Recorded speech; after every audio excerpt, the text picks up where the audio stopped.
122వ కీర్తన 7వ వచనం.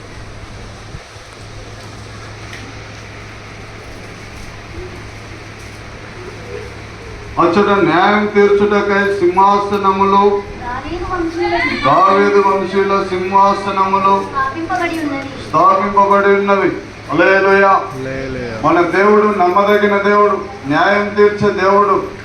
ఆయన సింహాసనం నిరంతరం ఉన్నది. చూడండి, ప్రభుత్వం ఎలక్షన్ పెట్టి వీరు ఒక అధికారిని, ఇప్పుడు ఒక అధికారిని ఎన్నుకున్నారు. ఆ అధికారం వాళ్ళకి 5 సంవత్సరాలు ఉంటుంది. కానీ మన దేవుడు అయితే శాశ్వత కాలమైన రాజుగా ఉన్నాడు. మీకు నాకు న్యాయం తీర్చాలని. మనుషులందరూ మోసం, ప్రభుత్వం మోసం, ఎక్కడ చూసిన అన్యాయం. హల్లెలూయా. దేవుడిని నమ్ముకున్నాం, మనకు తప్పకుండా దేవుడు న్యాయం తీరుస్తాడు. ఆయన సన్నిధికి రావాలి. ఆయన సన్నిధిలో ఆయన మీద మనం ఆధారపడాలి. ప్రభుత్వాల మీద ఆధారపడవద్దు, మనుషుల మీద ఆధారపడవద్దు. మనం దేవుడి మీద ఆధారపడితే దేవుడు తప్పకుండా నీకు నాకు మేలు చేస్తాడు. హల్లెలూయా, హల్లెలూయా. ఆయన న్యాయం తీర్చే దేవుడు. ఆయన నమ్ముకున్న వాళ్ళని ఆయన దాటిపోయే దేవుడు కాదు. ఇంకా పశ్చాత్తపడేటోళ్ళని అయితే కన్నులు విడిచేటోళ్ళని అసలు దాటిపోడు.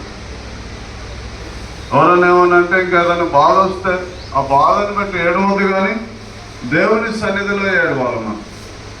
నేనైతే ఏ బాధ వచ్చినా నేను ఆ బాధను బట్టి ఏడవను. కానీ నాకు ఏడుపు వచ్చిన ఒకవేళ బలిపీఠం ఎక్కడున్నదని పరిగెత్తుకొని పోయి ఆ బలిపీఠం మీదనే నాకు కన్నీళ్ళు విడుస్తా. కానీ నాకు నేను బయట ఏడవను, పడని అన్నాను.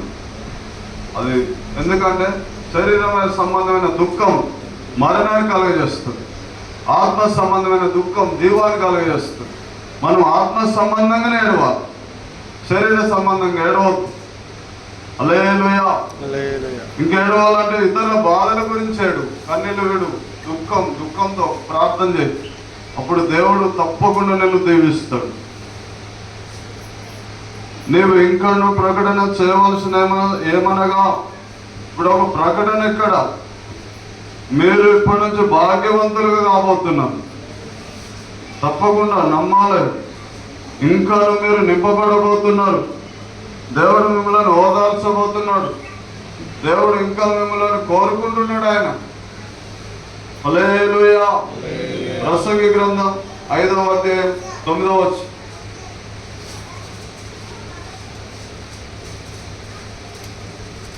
ప్రసంగి గ్రంథం 5వ అధ్యాయం 9వ వచనం.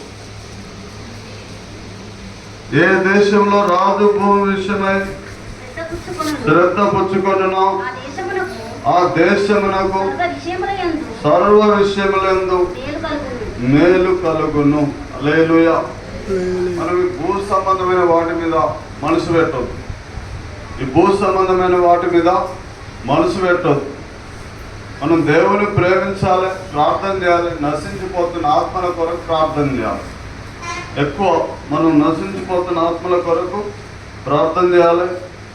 భూమి అనగా మనమే, భూమి అనగా దేవుని భక్తులు. హల్లెలూయా. ఏ దేశంలో రాజు భూమి విషయమై శ్రద్ధ పుచ్చుకొనునో ఆ దేశమునకు సర్వ విషయములందు మేలు కలుగును. నువ్వు గనుక ఇతరుల పట్ల శ్రద్ధ ఉంటే, ఎవరికి బాధలు ఉంటాయో, కష్టాలు ఉంటాయో, సమస్యలు ఉంటాయో వారి విషయమై శ్రద్ధగా నువ్వు ప్రార్థన చేస్తే నీకు సర్వ విషయములో మేలు చేస్తాడు దేవుడు. మనకు మేలు కావాలంటే ఇతరులకు మేలు కావాలని ప్రార్థన చేయాలి. మనం మేలు కావాలని ప్రార్థన చేయాలి. హల్లెలూయా. అప్పుడు మనకు